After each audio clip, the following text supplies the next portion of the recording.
All right, good afternoon. It's Thursday, I'm sure. It's Thursday.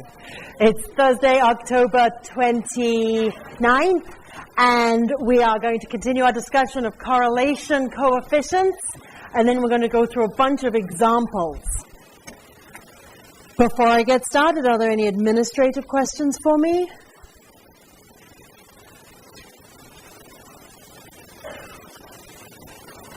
No, really? It's the middle of the quarter and everything's going fine and you know how to do the homework and...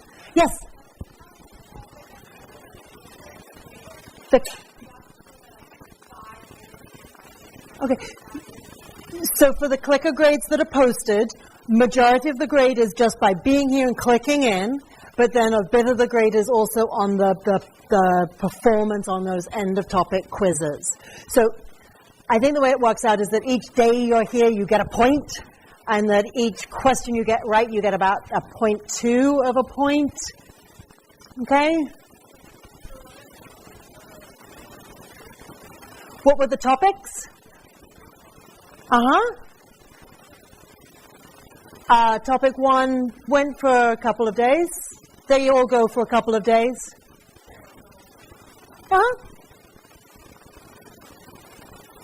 And there was no clicker assignment for topic 3 because we only talked about topic 3 for very briefly. So there will only be 7 clicker opportunities and we will still drop your lowest one. So it'll be a top 6 out of 7.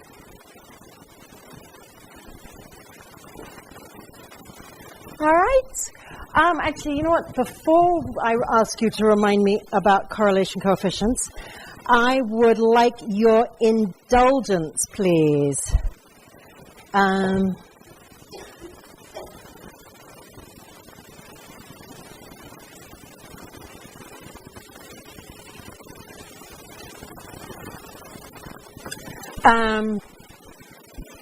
So, as we said last week, as I said on Tuesday, you're at a Research One university, and that the faculty here, we teach, but we also do research.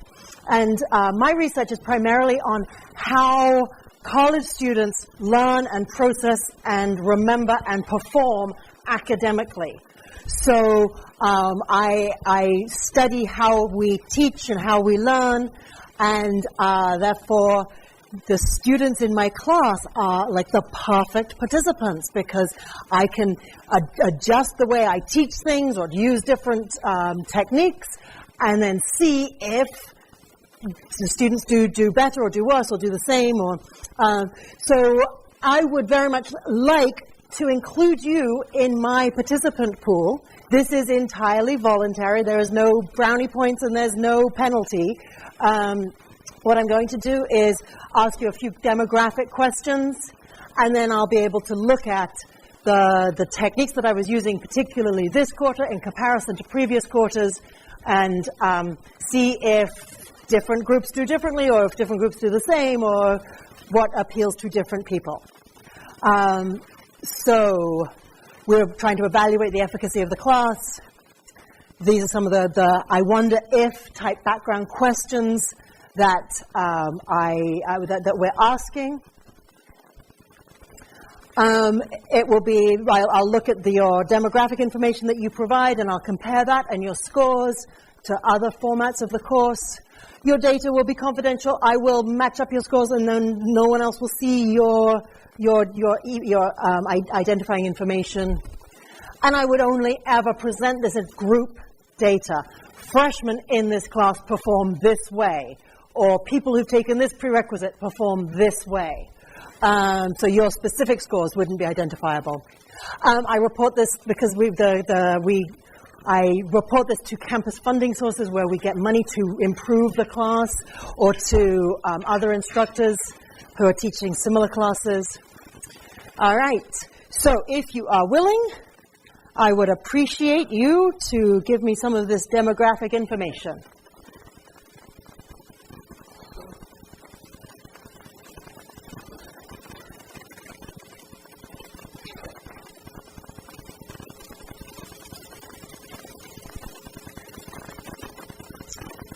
All right, thank you so much. I'm seeing a bunch of you there.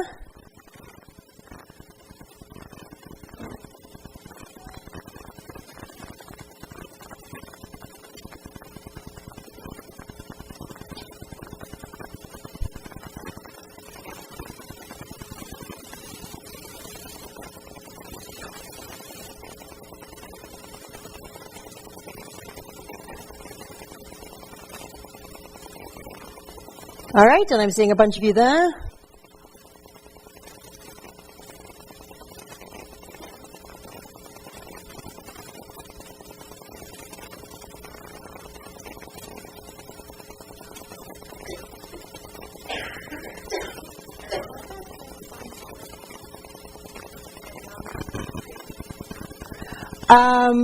Then please answer C.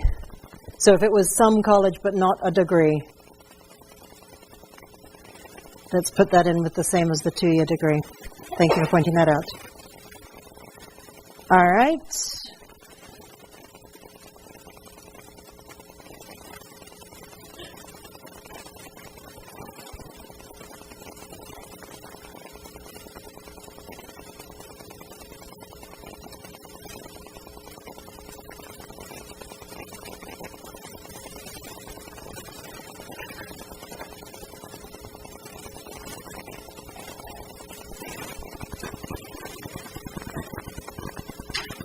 All right.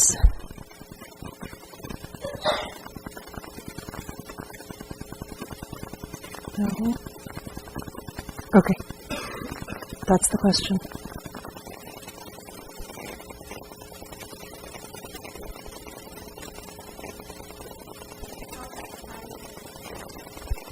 Very good question.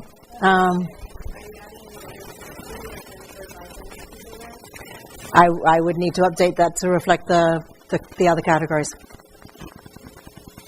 And equally with this next one,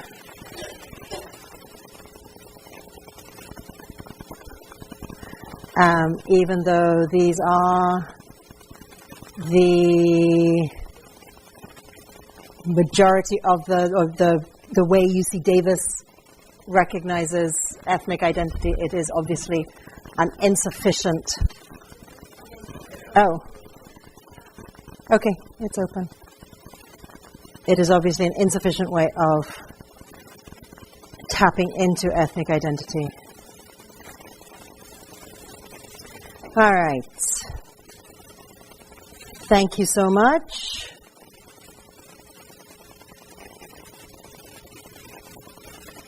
Okay. And I'm going to go ahead and close that clicker session because that is separate from the class participation.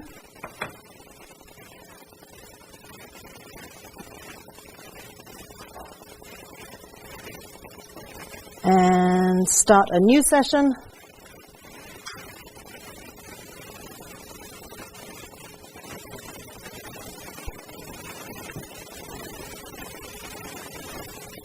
Okay.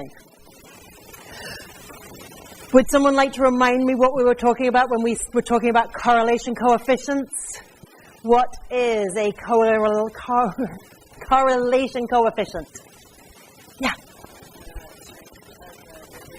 So it tells us the strength of the relationship,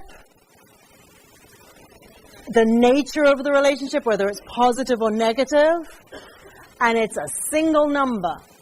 And we refer to it as with the letter R, and it's a single number, and it's between -1 and +1. If it's close to 0, it means no relationship. If it's negative, it means a negative relationship. Positive, it means a positive relationship. The absolute value tells us how strong the relationship is. Does it imply causation? No. Just because you can determine a relationship between two things doesn't mean that they are sharing a causal relationship. So we got through what it was, and I want to bring up 2 points about how we evaluate a correlation coefficient.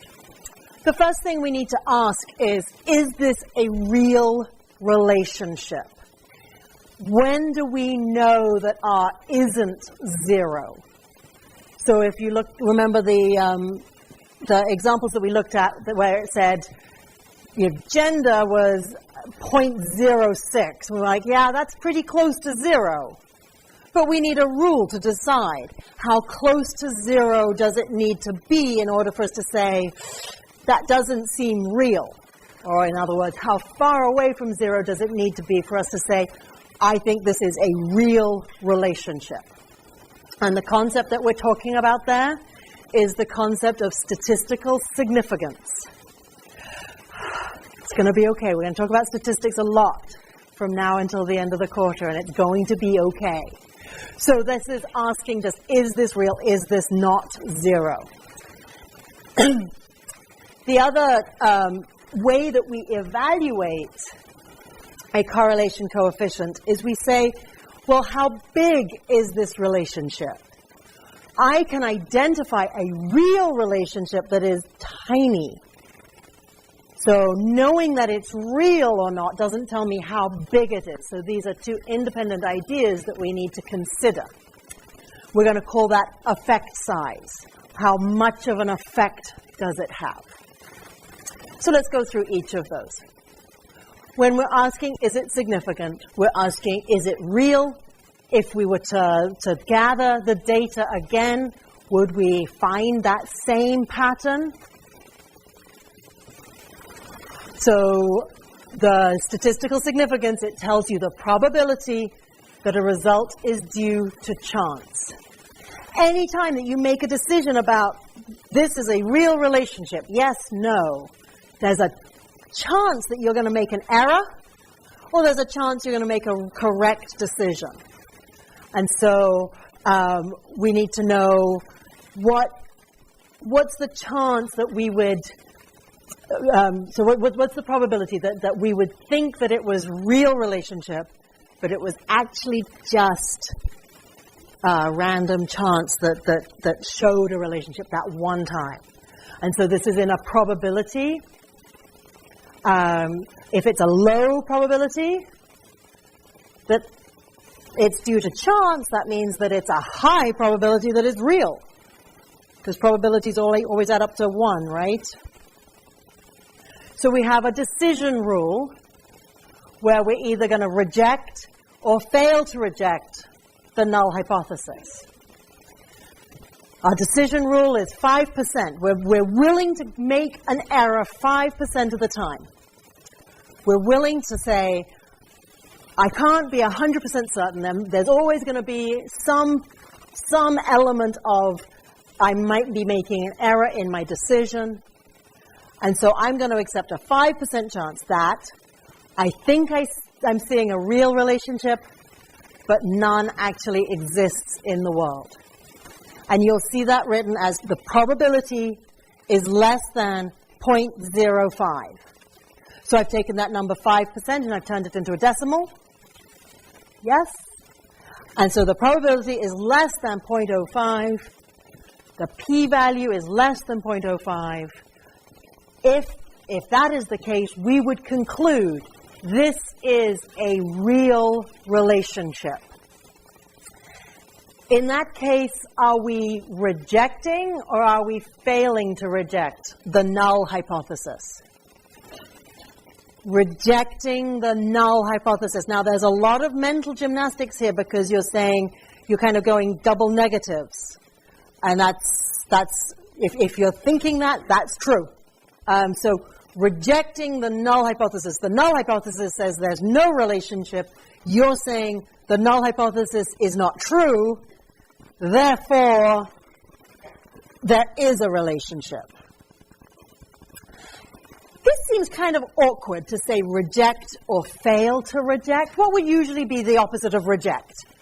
Accept, right? Give it a great big hug. We don't want to give our null hypothesis a great big hug. A couple of you in the office hours have been saying, why are we generating null hypotheses every single time? We don't believe them. They always say there's no relationship. Why do we bother with the null hypothesis? And the answer is because that is the one thing that we can actually test mathematically, and we'll get to it, and it won't be scary, where we can set up the null hypothesis and throw things at it and see if we can knock it down. And so we either say, we knocked it down, we reject it, or, well, we didn't get to knock it down this time, but we'll keep trying. And so that fail to reject doesn't mean that we think it's true, it just means that we didn't, we don't have any evidence that it's not true. So that's the concept of statistical significance. Is it real? Is it a real relationship? Yeah. You reject the null hypothesis if P is less than 0.05. If it's greater than or equal to 0.05, you fail to reject. You say, maybe I need to redefine my variables. Maybe I need a bigger sample size. Maybe I need, maybe I'm wrong, but scientists are pretty persistent, stubborn.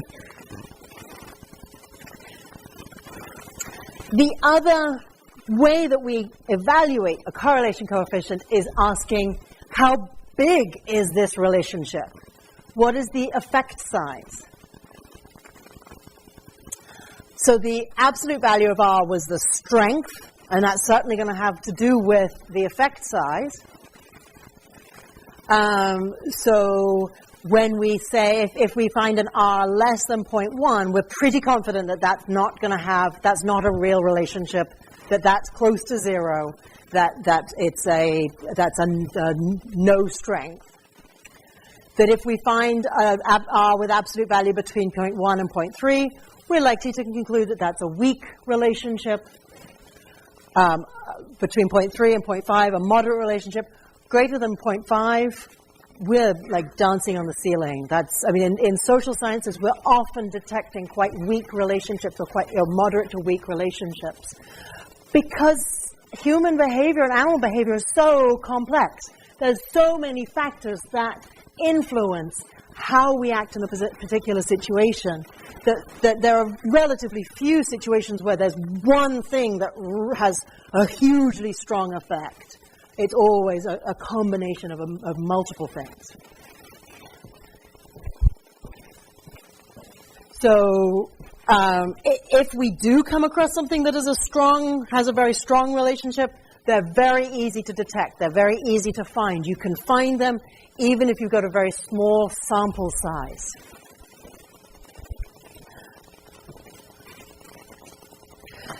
Let's just think about the Stroop task example that we looked at on Tuesday.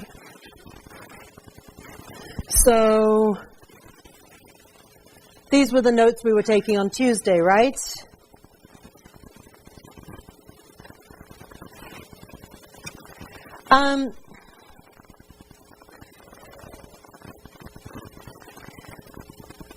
What factors do you think might contribute to how quickly someone can complete the Stroop task?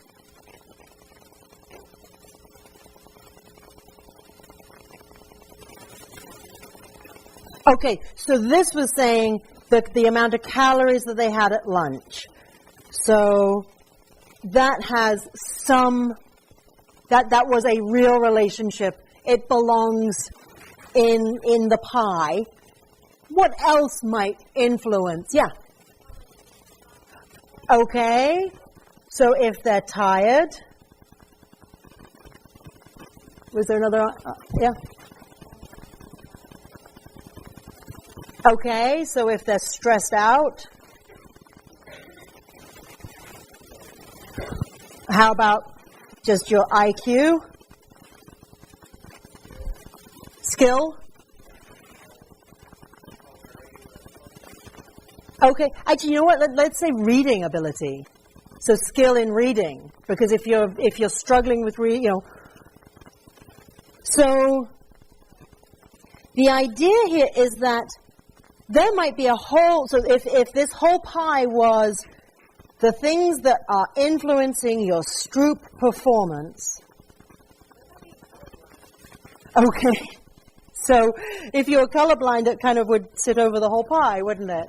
Because that would certainly, you would be dealing with a different pie. So one of the questions that we're asking is it real? Is this a real relationship? And a way to think about that is, does it belong in the pie?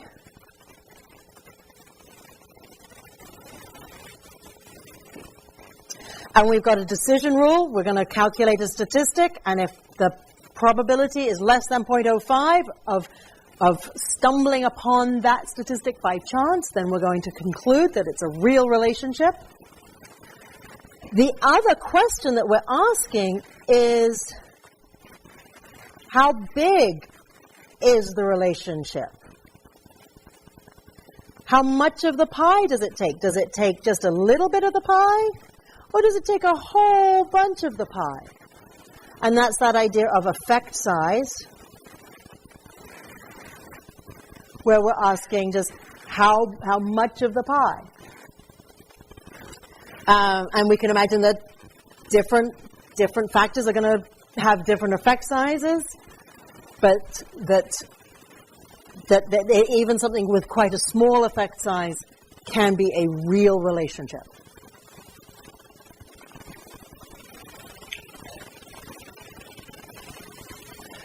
So a concept related to effect size is this concept of the coefficient of determination, where we're going to take our number r and we're going to square it.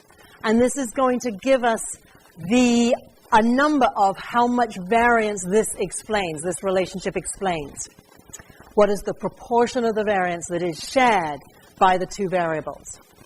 So on Tuesday, we looked at that child has behavior problems was correlated to spanking with a correlation of 0.46. If we square 0.46, we get 0.21. If you want to do that, you can. You can type, write it out. So what we do then is we turn that into a percentage, and we can say 21% of the variation in spanking was predicted by the child's behavior problems. That's actually pretty huge, isn't it? When you think about all of the things that could go into the pie of why does a parent the way they do, and why does a parent spank, that the child having behavior problems is accounting for 21% of the variation. We can also say 21% of the variation in behavior problems was predicted by spanking, because we don't have a clear predictor and outcome here. So we can just say that they are related.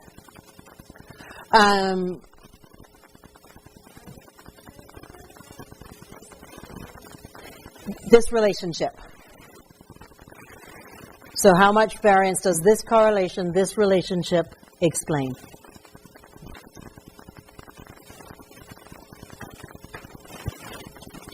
All right.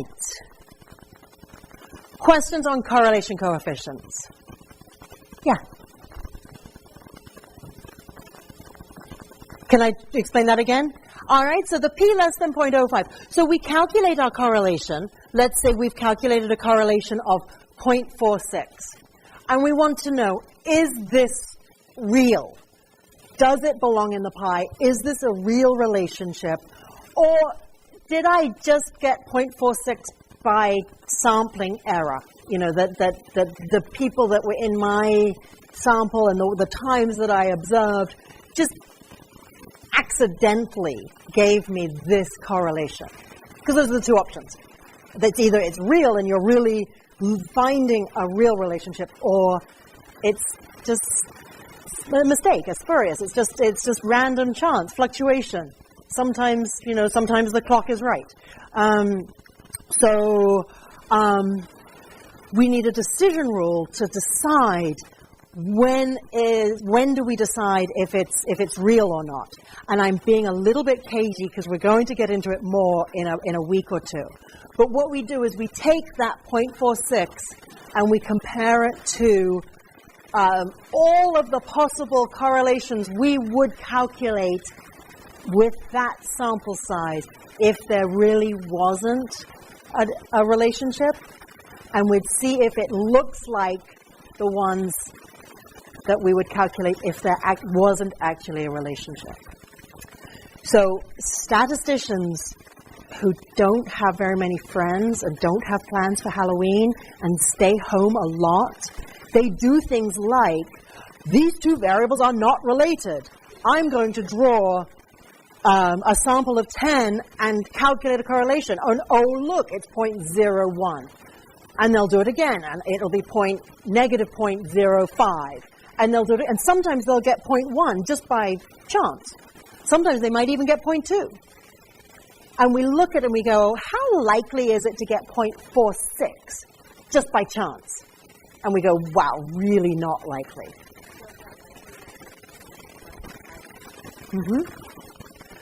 So if we can say there's less than 5% probability of getting this result if there isn't a relationship, we feel pretty confident in saying, I think there really is a relationship. We will learn how to look up a P later. Yes. Okay? Let's practice what we know. Let's put this into practice. So I want to go through a number of examples.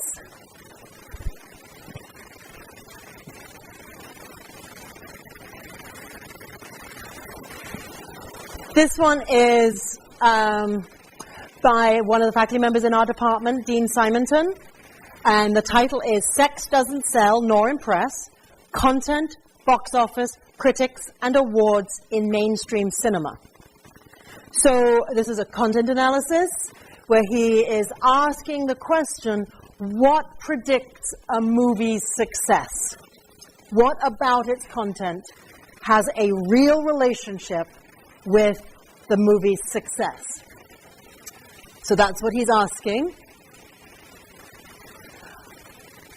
He took a sample of all the fiction movies released in a 5-year period. And he sat there with the IMDb, the Internet Movie Database, and all of the fiction movies released in a 5-year period, and he coded every single one for a variety of predictor variables. Whether they had sex in them, whether they had nudity in them, what their rating was, were they PG or were they R, whether they had profanity. And then for the outcome variable, he wants to know movie success. So how much money did it make is one measure of success. What did the critics say about it is another measure of success. Was it nominated for any awards is a third measure for success. So he's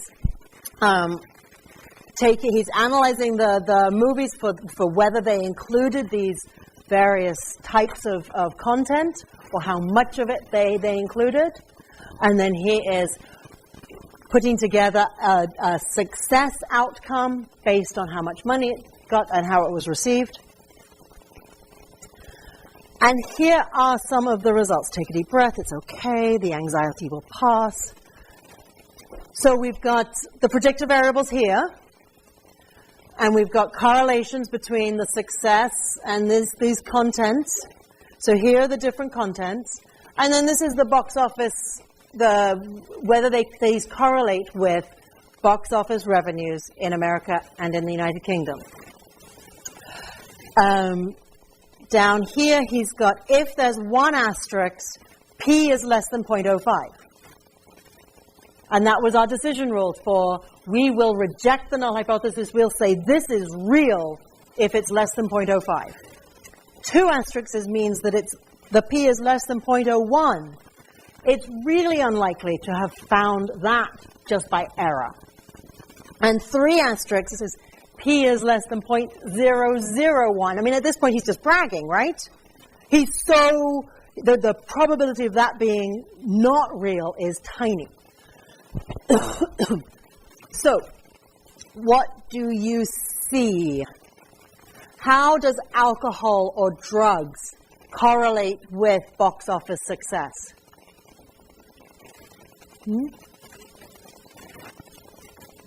So it's weak and it's negative. So the more alcohol and drugs a movie has, the less money it made. Is it a real relationship? Yep. I think he's got this huge sample size, right? So he's saying that he's got, 914 movies that were released in the US and 671 that were released in the UK. So he's going to be able to detect even very small relationships. How about frightening, intense scenes? If a movie has more frightening, intense scenes, it makes more money, right? It had more success. Profanity is a negative relationship. Sex and nudity is a negative relationship, and that was where he got that the sex doesn't sell title from. That the more sex and nudity this movie has, the less money it made in the box office. Do you see what he's done there? Do you see those correlation coefficients? Are they our friends? Yes, we can look at them. We can know that they're positive or negative. Yeah. How did you get 3 different Okay. So the question is, why has he got different categories of probability? Why are there some that have only got 1 asterisk, and some that have got 2, and some that have got 3? So let's take a look at the numbers. The numbers that are really close to 0, like 0.02, 0.05, they don't have asterisks next to them. Okay, one of them does. But so the ones with 1 asterisk is a 0.07 and a 0.08. Yes? So nothing below a 0.07, and that's right on the negatives as well. Yes. There's a negative 0.08, but that was not significant. It's not a. I'm sure that the sample size is different for, whether it's got inappropriate music or whether it's got jump scenes. That not everyone has jump scenes, not everyone, that there would be different sample sizes there. So the numbers that are close to 0 tend not to have real relationships. Then the ones where we are quite, we're certain that it's a real relationship. It's a huge sample size. They have a very small effect size. The ones that have got the p is less than 0.001 all tend to be much larger. It's much, much, much less likely that we would calculate that just by random fluctuations. It's we are 99.9% of the time going to be making the right decision there. That it's 0.001. That's very unlikely that we would find such a big correlation if there wasn't a real relationship. Such a big correlation, even though it's only 0.26, 0.27, it's still it's not accounting for a huge amount of the box office success, but it is accounting for a real amount of it. Yeah.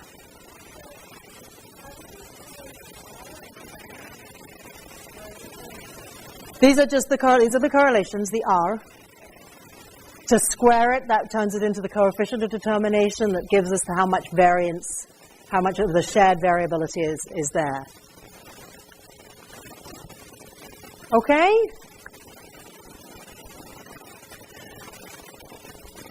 Oh, we just went through this one. It's exactly the same. So it's a decision rule for rejecting or failing to reject.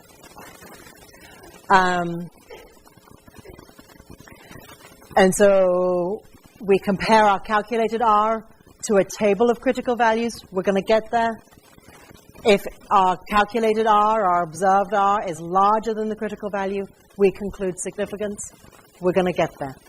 Promise. All right. This is another study from one of our faculty members. This is from Dr. Vazir, who studies personality and happiness. And it's a known finding that if you just ask people, hey, how happy do you feel right now? That people who identify as extroverts, who get energy from hanging out with other people and being around, talking and being around other people, that they just report feeling happier more of the time than introverts. Introverts tend to get their energy from quiet, not from crowds, from small groups. So Dr. Vazir is asking, well, what does make introverts happy? And so, let's see, what's this? This is just a quote from a book. Introverts prefer to devote their social energies to close friends, colleagues, and family. Many have a horror of small talk, but enjoy deep discussions. And so Dr. Vazir took this idea and thought, well, let's see if we can really gather data on this. So she started by observing conversations and listening in to conversations, having people record their conversations, and then she would code, or she would train her undergraduates to code. Is this a small talk, superficial conversation, or is this a deep, substantive conversation? As you can imagine, having someone walk around with a recorder and recording all of their conversations, and then having a research assistant listen to that and code each one is pretty invasive and pretty labor-intensive. So she took that initial observations and compared it to self-report of conversations. Because she wants to know, is this something that we can just identify ourselves? Are we aware of when we are in a superficial small talk conversation or when we're in a deep substantive conversation? And she found that those were her ratings of the observations and the participants' self-report were highly positively correlated. That when she looked at those, compared those numbers, there was a strong positive correlation. So she said, cool, I can just go to a self-report of conversations. Even though when we get to the critique, the construct validity would go, oh, but having a conversation is a behavior and we should be observing it, that this is something that we can observe and report about ourselves. She then asked self-report of happiness, because happiness is an opinion, a feeling. The best way of getting to it is just by saying, hey, how happy do you feel right now? So if you are a participant in her study, at various times of the day, you get texted where she says, between, from 2 o'clock to 3 o'clock, how superficial or substantive were your conversations? Rate them just on a 1 to 5. How much did you just self-disclose? Check all of these activities that occurred. How happy were you? How much negative emotion did you experience? It looks like the next one is how lazy were you?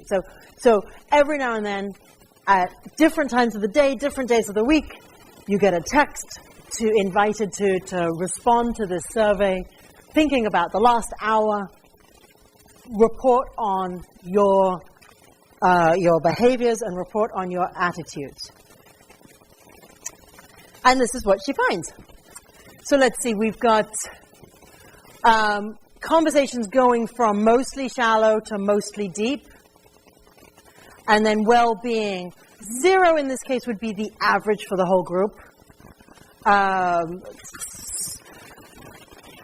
Turns out that extroverts, well, we said that they kind of always say, yeah, everything's great, I'm happy. They tend to report happiness more often. And there's no significant correlation between their happiness rating and their conversation. However, for the introverts, she found this very interesting relationship where when they were mostly involved in shallow conversations, they reported their well-being as very low. They weren't happy. They had a lot of negative feelings. But when they were mostly having deep conversations, they reported themselves being far higher on the well-being scale. Do you see what she's done there and the pattern of the data she's looking at?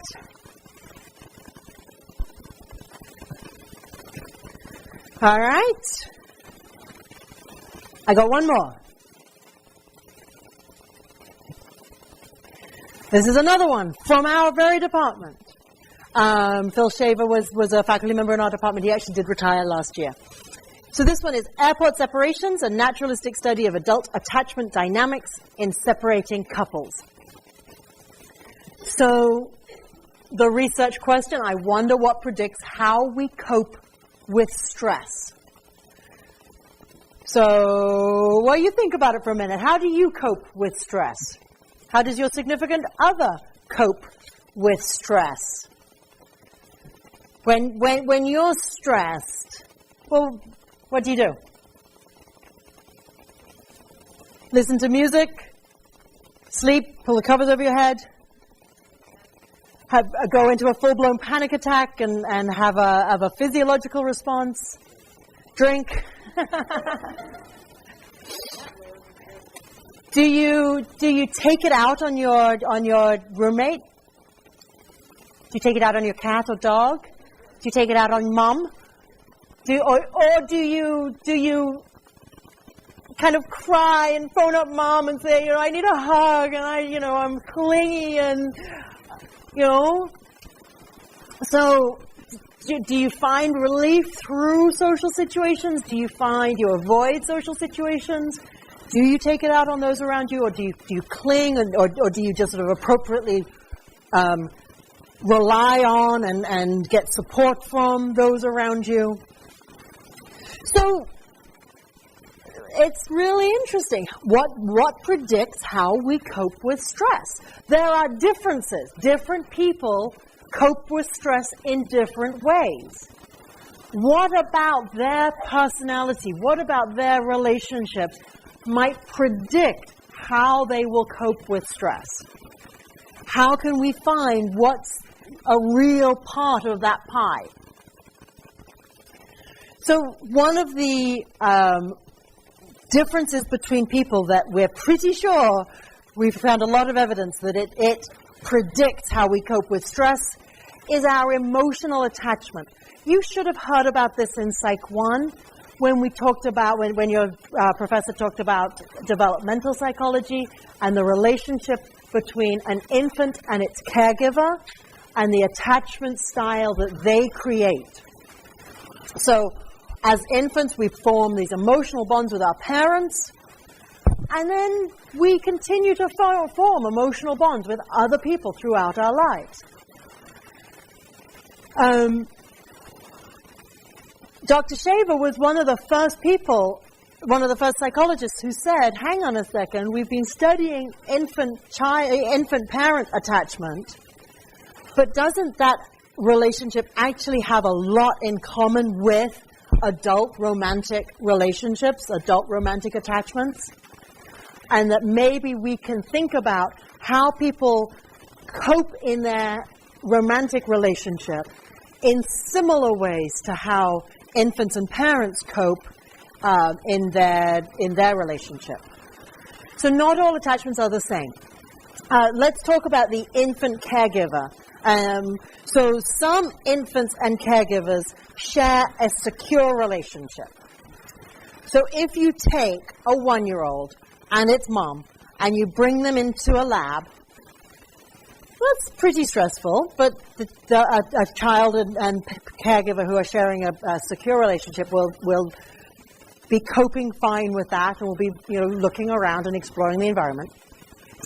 If you then stress that kid out, and the best way to stress out a 1-year-old is to take mommy away, because they have a very strong sense of separation anxiety between about 9 months and 18 months, where it seems to click that they're tiger bait, and that if mom goes away, that, it is going to be the end of the world. And they let you know that it is going to be the end of the world, because who else is going to care for me?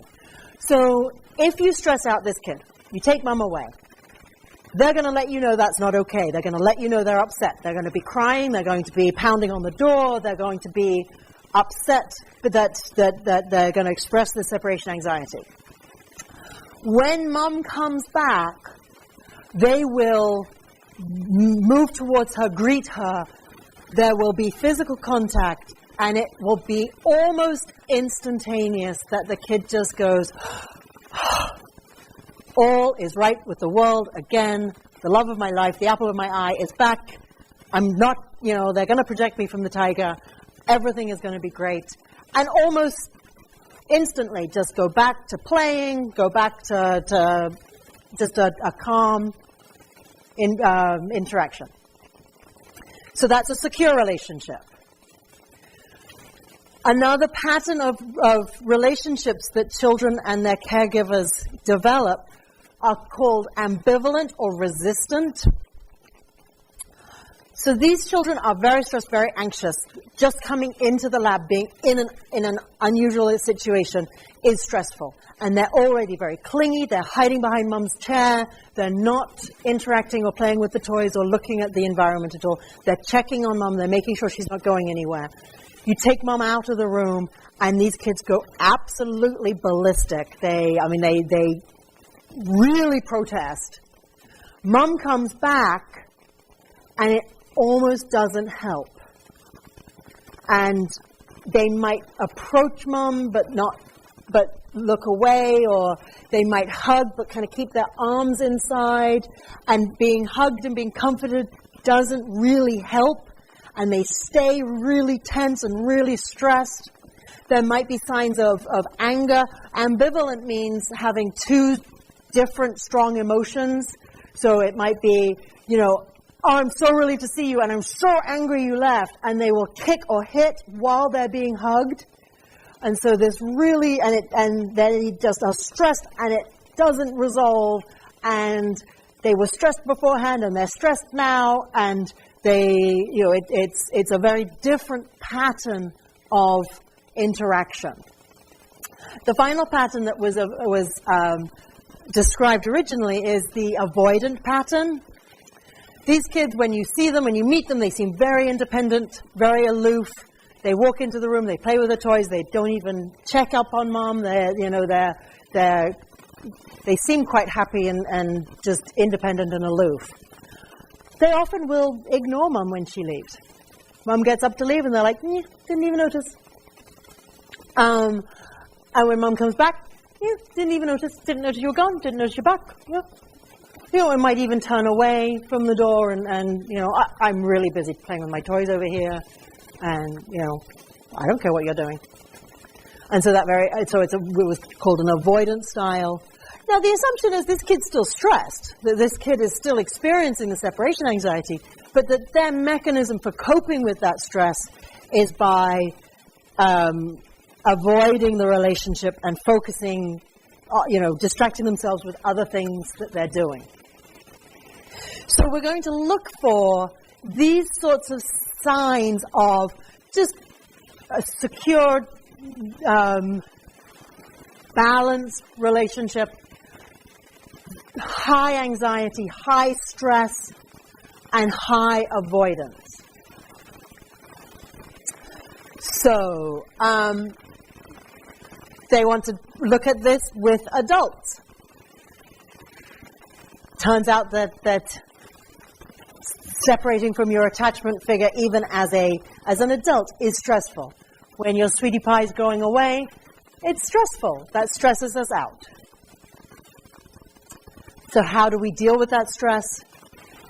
Part of what they were asking is it to do with attachment style? And so they're looking at the anxiety levels and the avoidance levels. So what did they do? They wanted to do this in the real world. So they needed to find adult couples who were separating. Where do couples separate? Airports. So they started out just going to Sacramento Airport. This was, it was published in 1998. At that time, Sacramento Airport, you could walk right up to the gates. Anyone could walk right up to the gates. So they went out and took this very qualitative, naturalistic observation at the airport, these rich field notes where they were just wondering, what range of behaviors are we going to be able to observe? So they probably wanted to make themselves unobtrusive, so they probably sat at the gate with a hand baggage as if they were traveling and watched people around them and just documented the range of behaviors. Here are some of the field notes. That couple did a brief hug. Both held each other for approximately 5 minutes. Oh, bye. The extended hand stretch, the separating is so painful that we're going to, reach out and be as close as we can possibly be. When they separated, neither turned around to take one last look at the other. So here are just notes that they're making. Tears in eyes, both members wipe the other's tears away. Oh. She goes back to the window and watches the plane leave. She's still there 20 minutes after the plane has left. So they're going, okay, score. We got a big range of behaviors. What predicts how people act when they're separating from their significant other? We are assuming that everyone is feeling stress at being separated. How do we cope with that stress? What predicts the different ways that people choose to cope with that stress? So they came back with a checklist of behaviors. Actually, before we do this, what do you want their predictor variables to be? What else might predict how we act at airports when we're stressed? Yeah.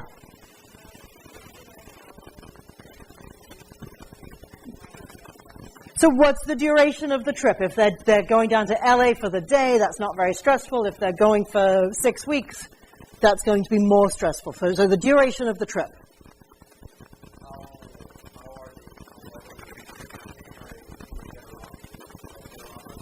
Okay, so the quality of the relationship, are they happy? Are they having problems?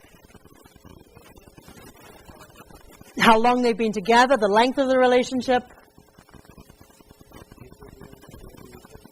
the nature of the trip. So is it business, or is it a funeral, or is it a party, or those might influence how you're going to react. How old you are. So there are, yeah. How often someone travels. Is this a routine, oh, it's Friday morning, I'm dropping you at the airport, or is this, you've never been separated before? So there are an awful lot of these predictor variables we could think of. How far they're going, so how far away are they going to be? Right, are they going to be just a few hours away, or are they going to be the end of the world? So absolutely, those were all predictor variables that Fraley and Shaver wanted to assess as well.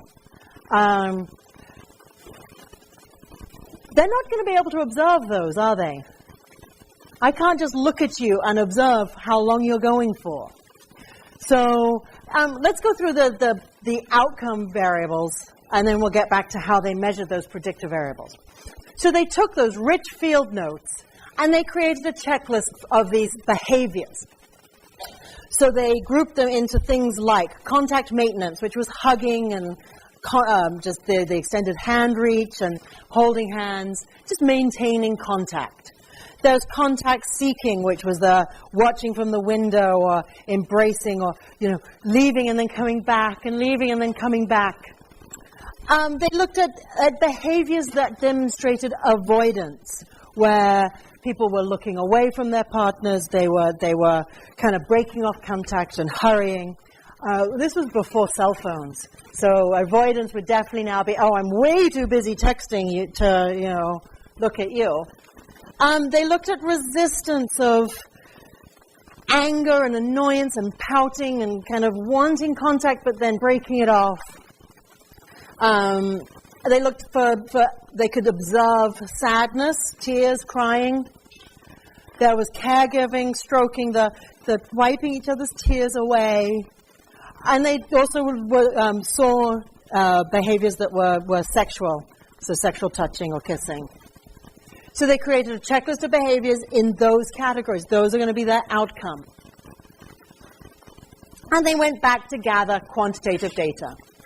So what characteristic of a relationship predicts how the couple will act at different levels of stress? So their outcome was that checklist. And their predictor variable, the big one they wanted was that attachment style. But they also wanted other demographics about how old they were, how long they'd been together, how long they were separating for. So they're going to have to talk to them, aren't they? So here's what they did. As a couple arrived, a research assistant walked up to them and said, "Hi, I'm an undergraduate psychology major at UC Davis. I'm gathering data. Would you please be part of my study? And so if they agreed, they then filled out a questionnaire. Part of the questionnaire assessed their attachment style. So this is a validated inventory where we have looked at how people act, the very avoidance behaviors and the very anxious behaviors. And then we've asked people a battery of questions and picked out the questions that those people that act very anxiously answer one way, and those people that act not at all anxiously answer a different way. So that for now, we don't have to watch these people to observe their attachment style. We can ask them these questions, and even though it makes us a little bit sad because it's a self-report of a behavior, it's it has been validated. It's not just out of thin air.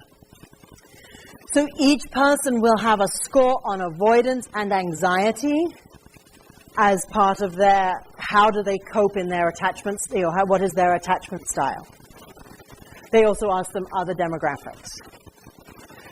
Now, they want to watch how they act.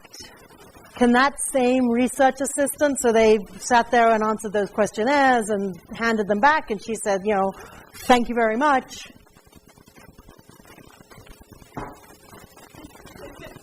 That research assistant can't then sit there and watch them, right? So, thank you very much, walks off. Because another research assistant is sitting at the gate with hand luggage and, a newspaper with a clipboard behind it, and is going to do the observation, so that the participants were not aware that they were going to be watched after they filled out that survey. Doesn't that violate ethics? You're in a public place. We're allowed to watch your behavior in a public place. I would imagine that the consent form says, you're consenting to participate in research that will include, that may include surveys, observations, electric shocks, that'd probably be a pretty blanket consent form. But because if I tell you, I'm now going to watch how you act, there's no point doing the study, because you're not going to act naturally. So, and we're not interfering with them. They're not going to be identified. So I'm sure that the Institutional Review Board would have said, it's a public place. There's, they're putting on these displays for everyone in this area. And there is no real risk to them. So another predictive variable, so one of the predictive variables is attachment style, and we're going to have a score on avoidance and a score on anxiety. The other predictive variable is, was this person stressed or not? And the way they determined, the way they defined that was, if the couple is separating, that is stressful.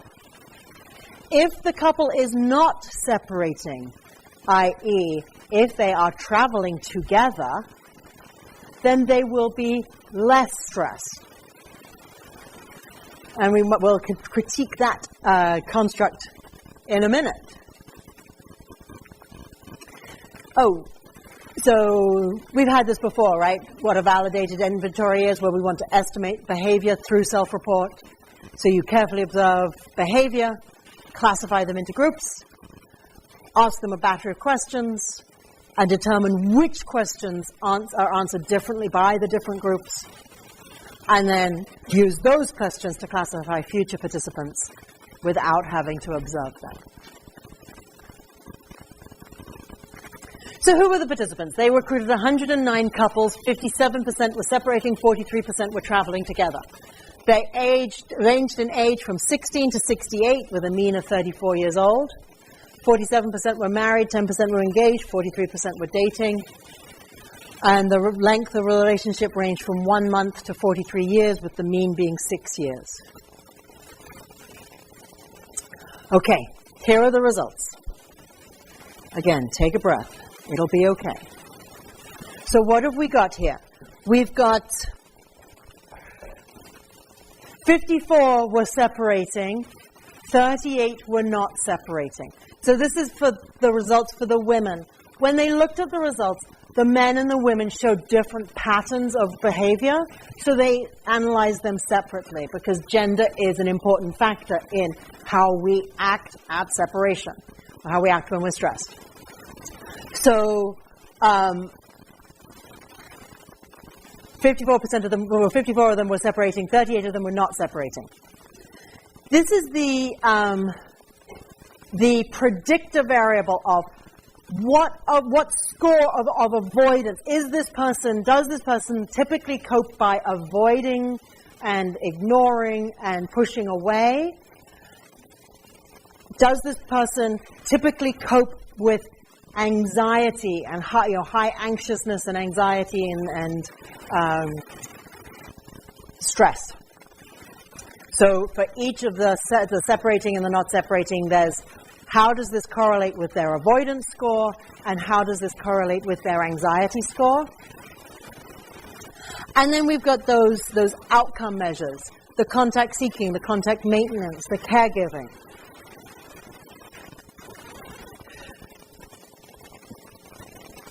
The only difference, so when we look at these two groups, this group is the group that's less stressed, this group is the group that is more stressed.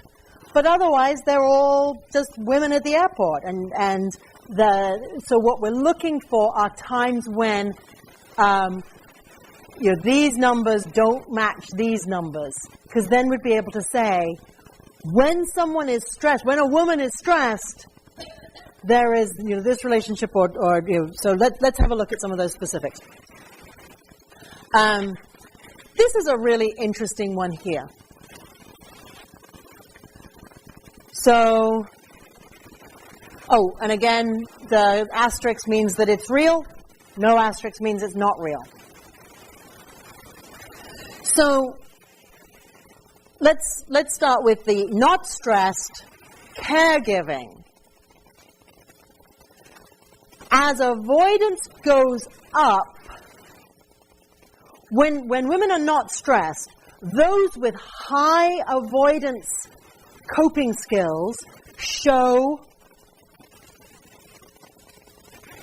more caregiving behavior. If we're traveling together and we're not stressed, even though when I am stressed, I'm very avoidant, but if I'm not stressed, I'm actually caregiving and avoidance is strong, quite strongly positively correlated. Same person, when I'm stressed,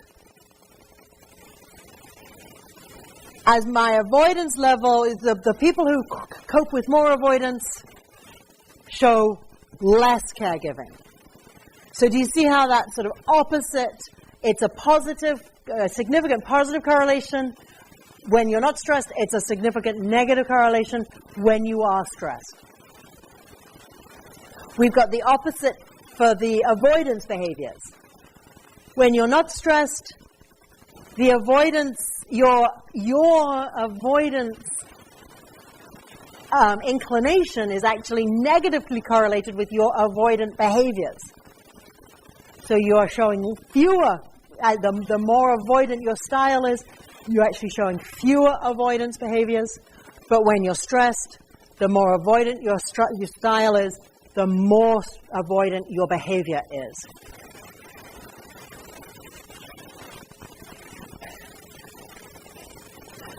And let's look at the results for the men. No. Oh. Okay. So this would be what that caregiving behaviors scatter plots would look like. Here's their predictor variable, the avoidance style, the outcome variable, their caregiving behaviors, when they're stressed, when they're not stressed. So a negative 0.28, that relationship looks like that. The more avoidant their style, the fewer caregiving behaviors they're engaging in. When they're not stressed, it was a positive correlation.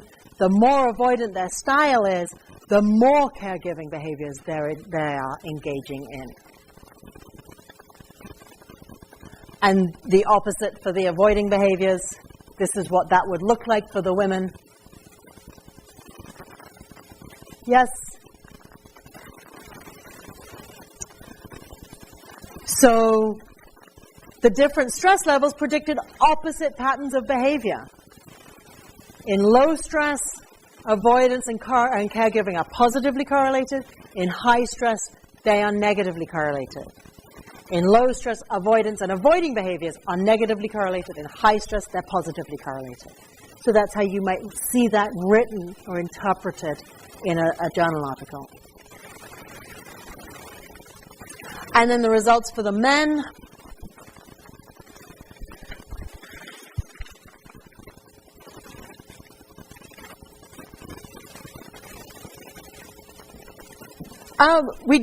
We don't see the same pattern of results, and as we said, we don't see the same pattern of results.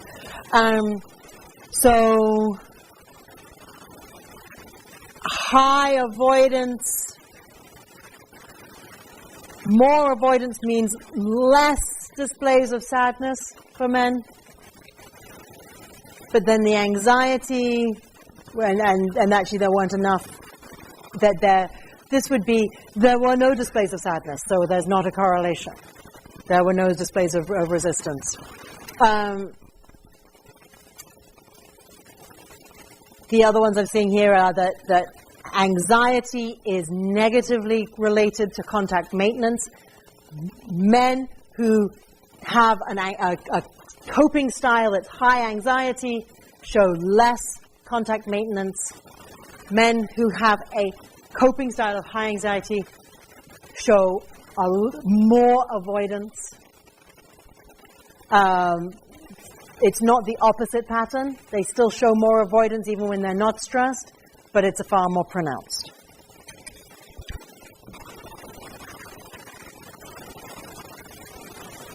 All right. Let's pull that apart.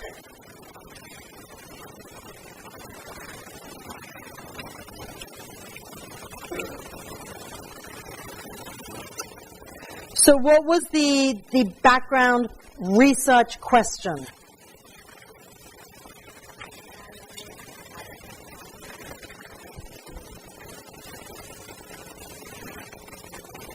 Okay, I wonder if attachment style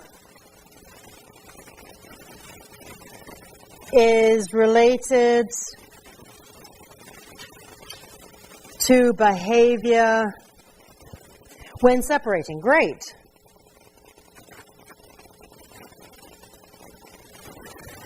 I tend to walk through these in order, but you don't have to do that, right? You could jump and say, what were the predictive variables, and then go back and fill in your hypotheses, because you would already have labels for your predictive variables. So our null hypothesis, let's see, we're going to have attachment style and behavior. So it might be attachment style is not related.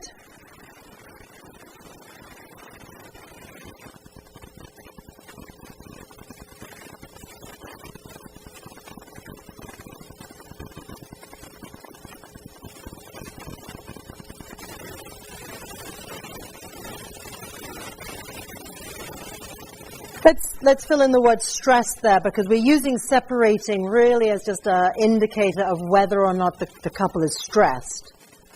So attachment style is not related to behavior when stressed. Is that so that's the null hypothesis.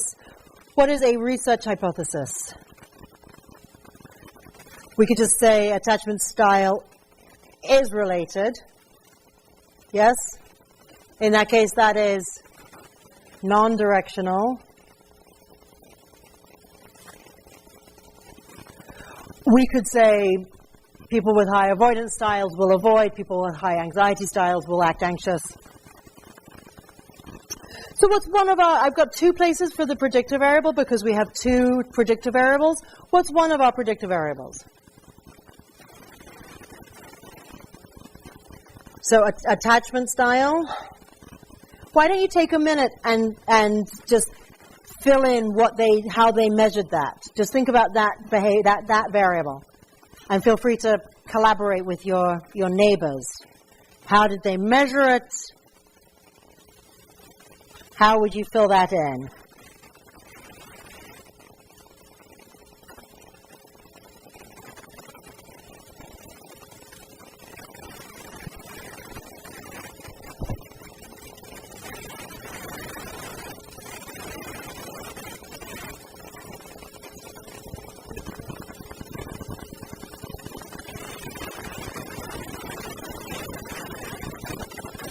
Yeah.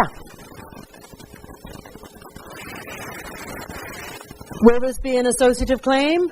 So was this manipulated or was it measured? Oh.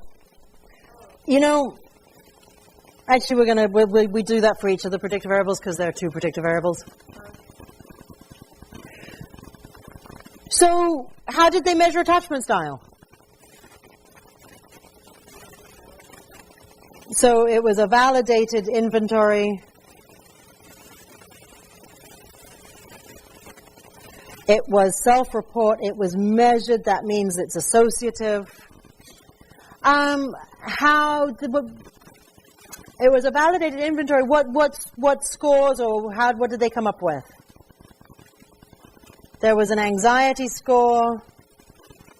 Each person was scored on anxiety and avoidance.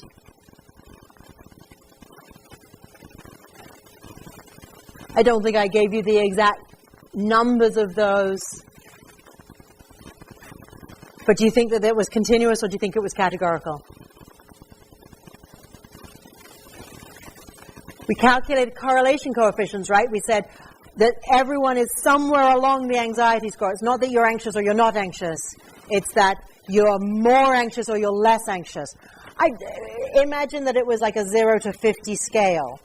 And that everybody had some amount of an anxiety, how did they cope? Do they cope with anxiety? Do they cope with avoidance? And we're then going to calculate this correlation coefficient, so you should be pretty confident that they're continuous, that they've summed up, they've added up how they answered those questions. Let's evaluate the construct validity of this. So, is this a great method match?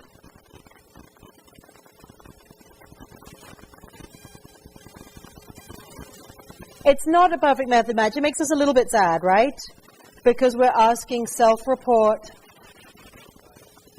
of behavior. So we're asking self-report of behavior, but it's a validated inventory.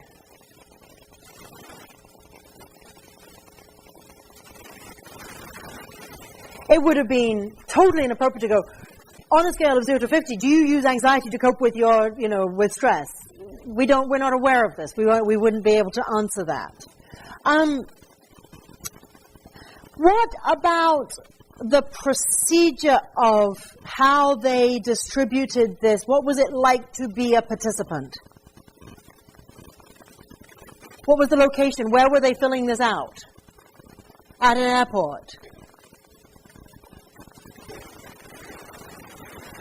Say it again.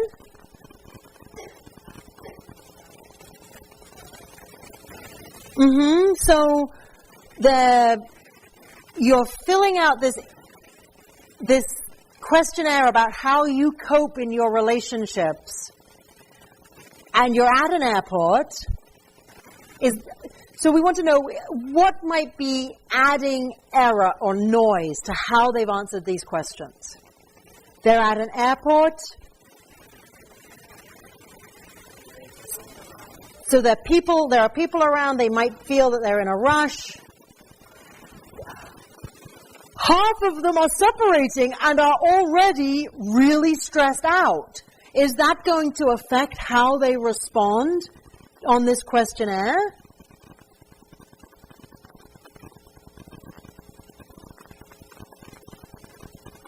then they're sitting next to their sweetie pie. Their sweetie pie is also present. That might affect how they respond to this questionnaire. It would have been so much cleaner to have them answer this questionnaire like 2 weeks before. But then we'd be in like that stalking, we're going to follow you to the airport, you know. So they made the compromise of, we're going to take the hit on this because we just want to observe the people as they're separating. What was the other predictor variable? So it's attachment style, behavior when stressed. The other predictor variable is stress. How did they operationally define stress? The group that was stressed were separating. Oh, I don't think I told you how they actually did that. How do you think they determined that? Right. Did they both get on the plane? Yes, no. I mean, so they observed that. Oh my goodness. That's like perfect, isn't it? That's like the cleanest variable we've talked about so far. I mean, it's possible that you checked the wrong box. And a couple of you have come up and said, I checked the wrong box on the honesty pledge and I didn't mean it. So it is, human error occurs. But, so what was it, categorical or continuous? It's categorical, so it's yes, no, right? It was stressed, not stressed, separating, not separating. Was it manipulated or measured? Measured, therefore it's an associative claim. It was measured by observation. They're directly observing whether or not the couple separates. When we come down to do the construct validity, they are directly observing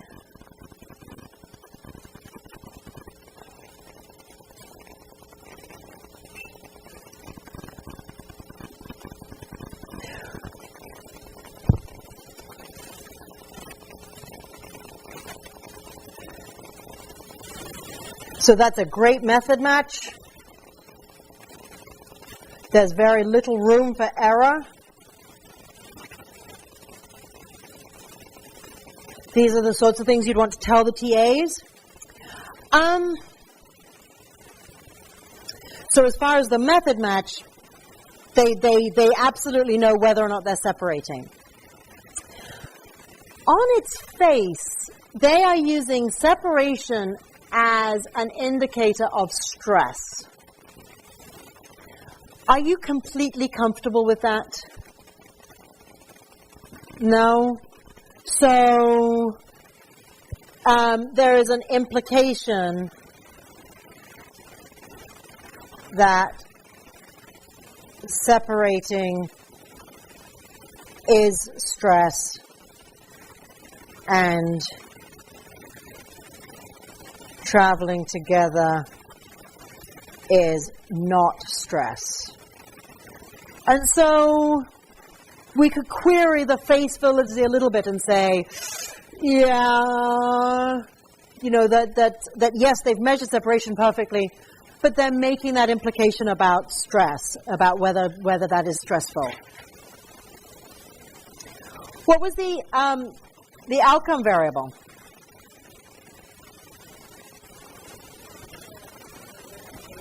So their behaviors, particularly like, let's say, their relationship behaviors. And remember, we had all that whole checklist of contact seeking or contact maintenance. So it was number of contact seeking, number of contact maintenance. How did they operationally define this? So they had a checklist where they would count how many times they engaged in these behaviors. They were observing it. So is this categorical or is this continuous? Actually, so it's a number of contact seeking, so even though there are a number of different categories, each one of those is continuous. It was observation.